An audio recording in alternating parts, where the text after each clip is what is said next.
See, the word Bible comes from the Greek word biblos, which means books. So even though Bible is one book, but it is the collection of different books. Bible जो शब्द है वो बिबलॉस शब्द से आता है, जिसका मतलब है किताबें।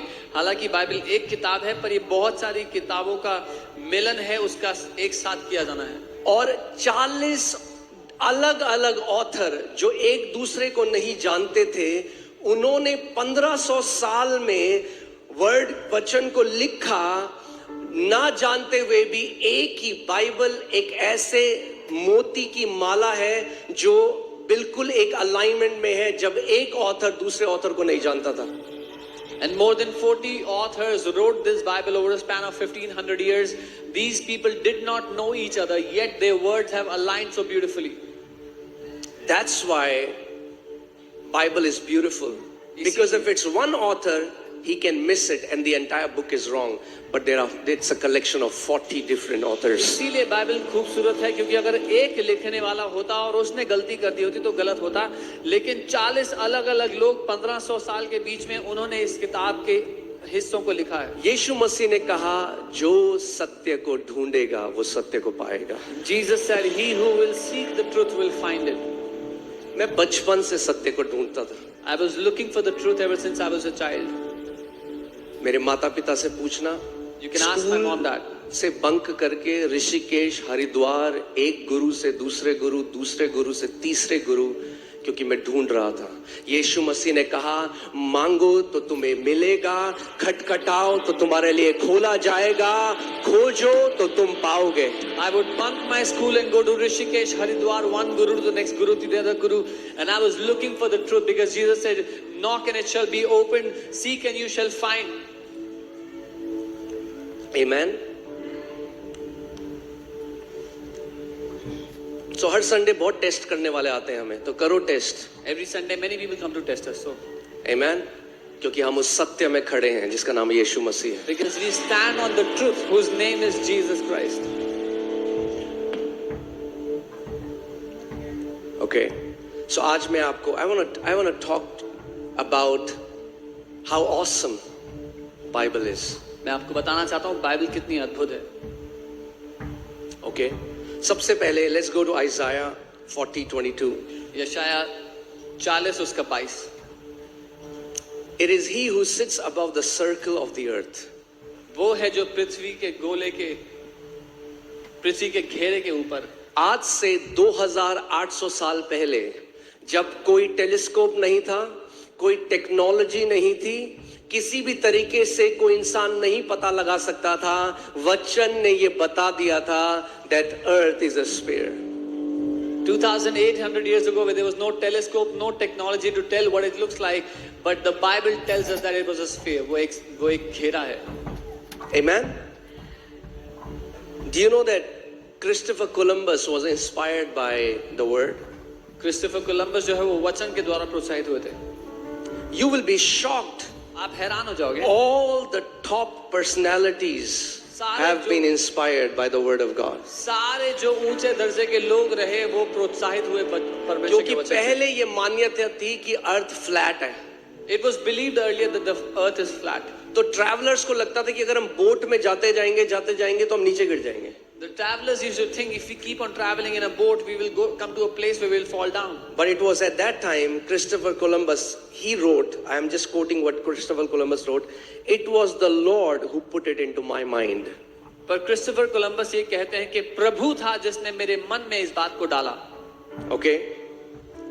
So second, if you read Job 26:7, which was written 3,500 years ago. 3500 साल पहले लिखा गया अय्यूब, उसमें ऐसा लिखा है। He stretches out the north over empty space. He hangs the earth on nothing. वह उत्तर दिशा को निराधार फैलाए रहता है और बिना टेक पृथ्वी को लटकाए रखता है। जबकि सारे पुराने धर्म ग्रंथों में लिखा था कि पृथ्वी एक जानवर के ऊपर है। Whereas all the other religious texts, they said that the globe is resting on an animal.